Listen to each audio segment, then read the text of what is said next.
Welcome to 2025 and a continuation of the Anchorage Symphony providing amazing, wonderful, beautiful music to our community. Classic number 3 is coming up on the last Saturday in January. And my name is Susan Wingrove-Reed. I'm the education consultant and the principal keyboard player for the orchestra.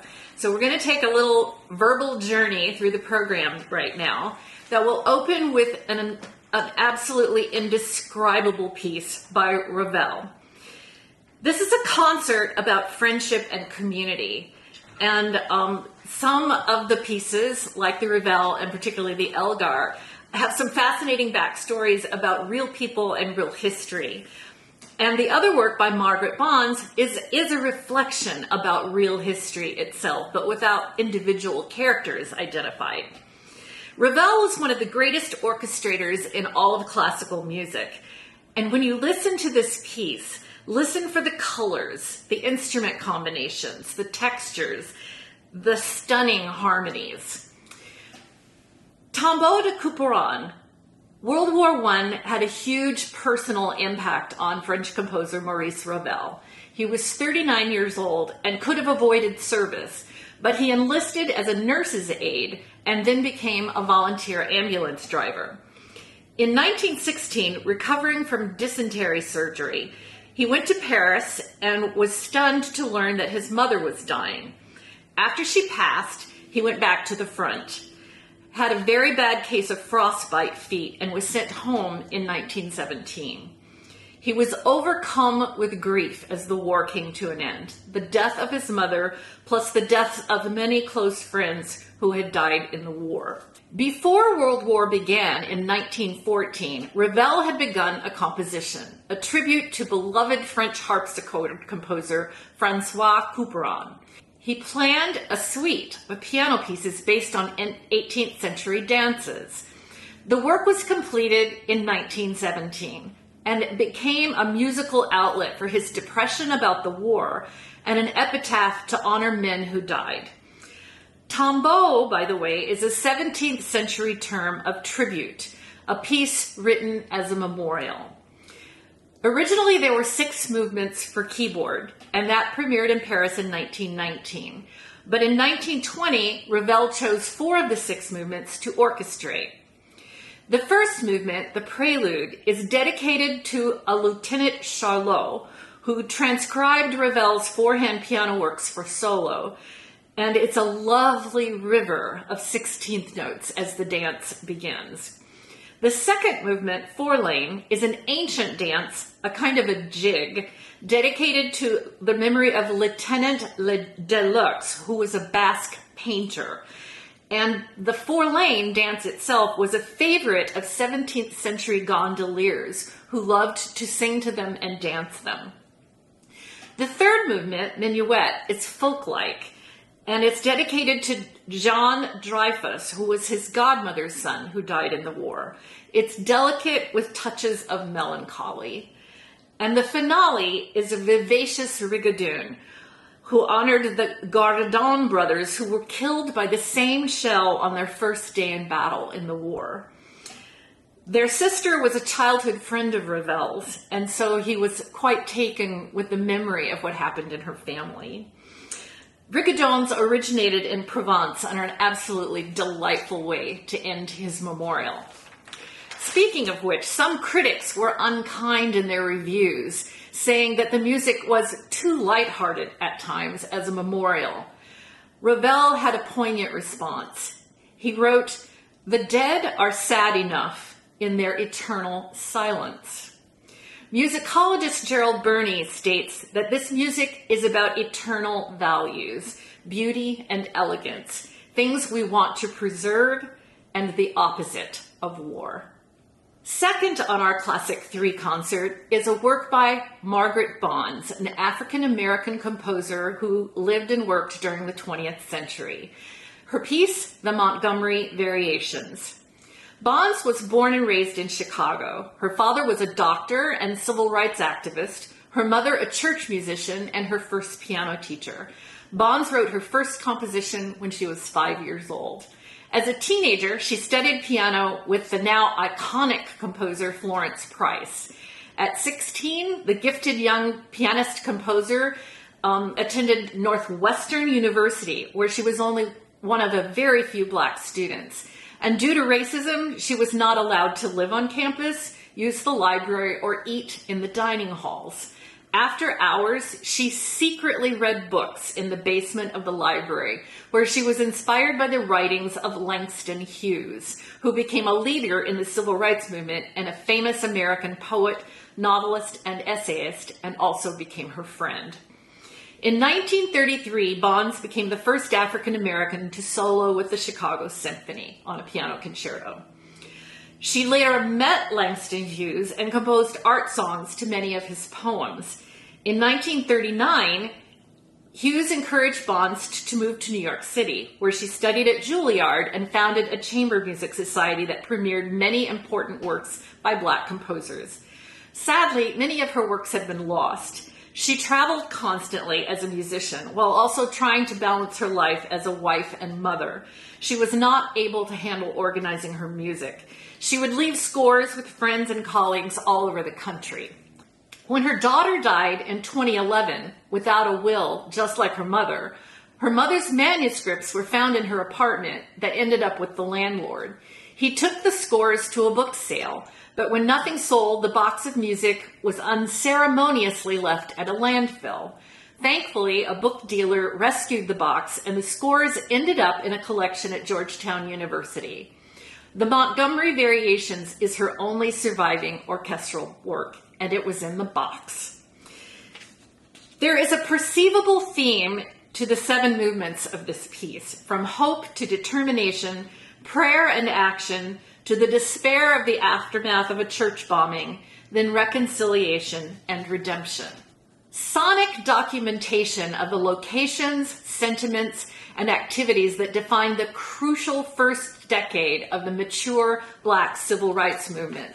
And this was the period of 1955 to 1963 that she portrays in the music. She only heard this piece once in 1967, and the score was not published, and it then slept for quite a few years.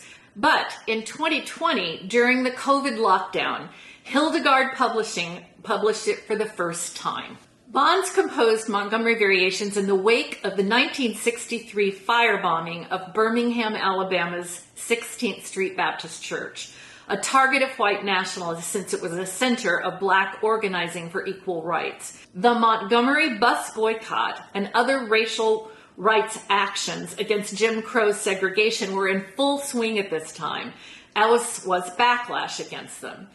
The attack at the church injured dozens of church members, and it was a Sunday and killed 4 young girls. She wrote about the Montgomery Variations the following in her own program notes. The Montgomery Variations is a group of freestyle variations based on the spiritual theme, I want Jesus to walk with me. The treatment suggests the manner in which Bach constructed his partitas, a bold statement of the theme followed by variations of the theme in the same key, both major and minor. The words are as follows. I want Jesus to walk with me all along my pilgrim journey. Lord, I want Jesus to walk with me. In my trials, Lord, walk with me. When my heart is almost breaking, I want Jesus to walk with me. When I'm in trouble, Lord, walk with me. When my head is bowed in sorrow, Lord, I want Jesus to walk with me. She wrote, because of the personal meanings of the Black spiritual themes, I always avoided overdevelopment of the melodies. The Montgomery Variations were written after she had visited Montgomery on a tour in 1963 with a chamber ensemble.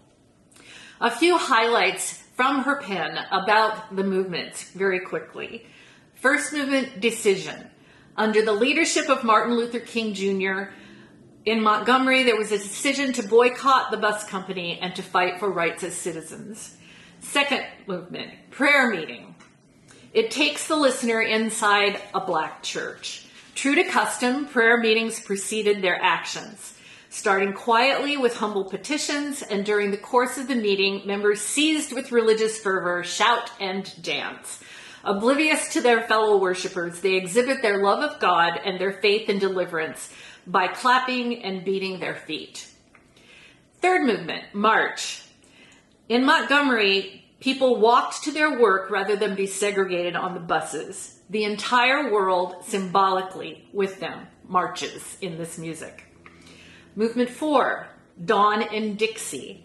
Dixie, the home of the camellias known as the flower of pink perfection, magnolias, jasmine, and Spanish moss, awakened to the fact that something new is happening in the South. Movement 5, One Sunday in the South. Children were in Sunday school learning about Jesus, the Prince of Peace. Southern diehards planted a bomb and several children were killed. Movement 6, Lament. The world was shaken by the cruelty of the Sunday school bombing. It's deeply moving music. Everyone leaned on Jesus to carry them through the crisis of grief and humiliation. And the final movement, Benediction. A loving God, a father and mother to all people, pours forth love to his children, the good and the bad alike, with a vision of peace and racial justice. She wasn't to see the resolution of much of this in her lifetime, but it was still her dream and all of our dreams for the future to have equality. There's a theme called the teardrop theme in the final movement, where you know how we as human beings cry when we're grieving, but we also cry when we're happy.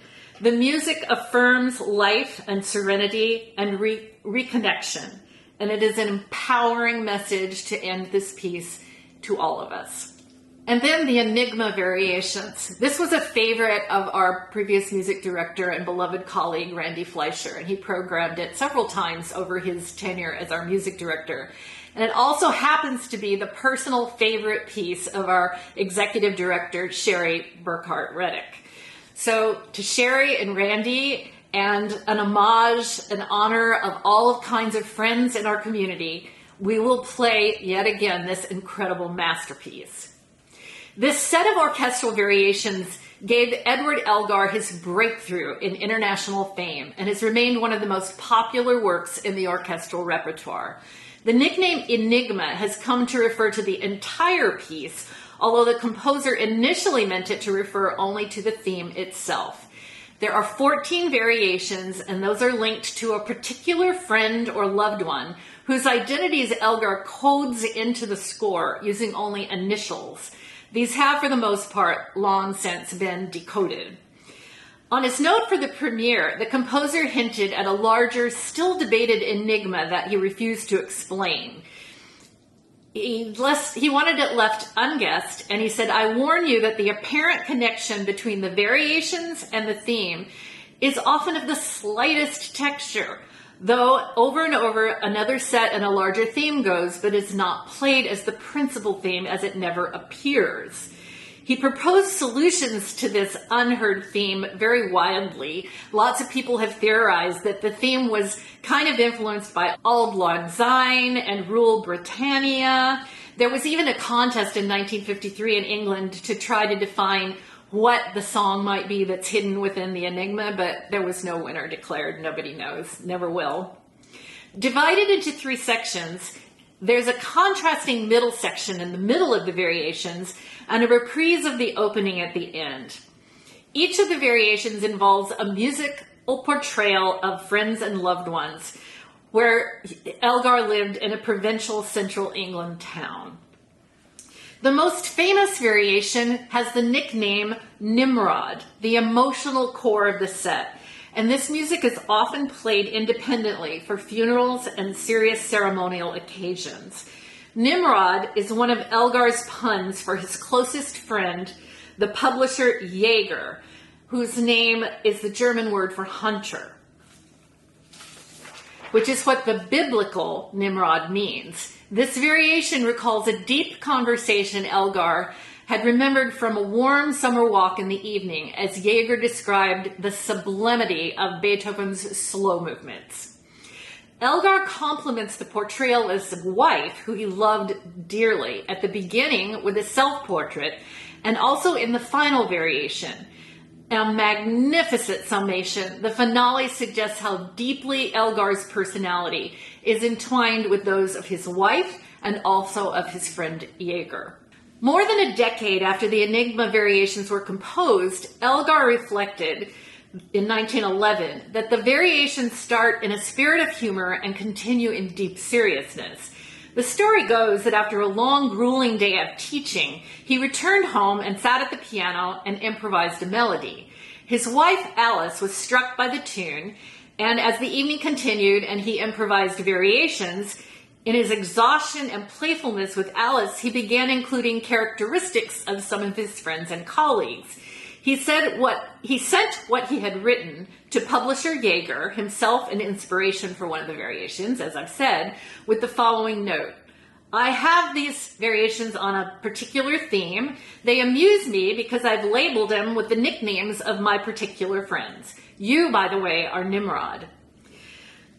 To whom each variation refers and why is clearly outlined in Elgar's words, but the enigma is a mystery for the ages. This masterwork premiered in 1899 in London. Elgar was then hailed as the greatest English composer to date. He was the age of 42 and had been writing for quite a while, but this one really changed his career. Worldwide international fame. The piece is dedicated to My Friends Pictured Within. The theme is in two parts, which begins the work. The first is reflective, and then the second is more hopeful and uplifting. I'm going to zip you through just a really quick, tantalizing, I hope, summary of each variation's person or human that it reflects. Variation 1 is his wife Carolyn, a romantic inspiration. Variation 2 is about a pianist who's warming up. Variation 3, an excitable friend whose voice rose in pitch whenever he got excited and rode his bicycle maniacally around town. Variation 4, a gruff country squire who slammed doors as he exited rooms in a huff. Variation 5, a young philosopher who had serious chats with witty intersections with Elgar. Variation 6 is about Isabel, a viola student. She wasn't the greatest violist, but she loved playing and she loved taking lessons with Elgar. Variation 7 is about an architect who was not so great a piano student. Elgar tried to help him make order from chaos, but in vain, he wrote. Variation 8 is about a charming hostess who housed many house concerts in her home and many great conversations with many musicians.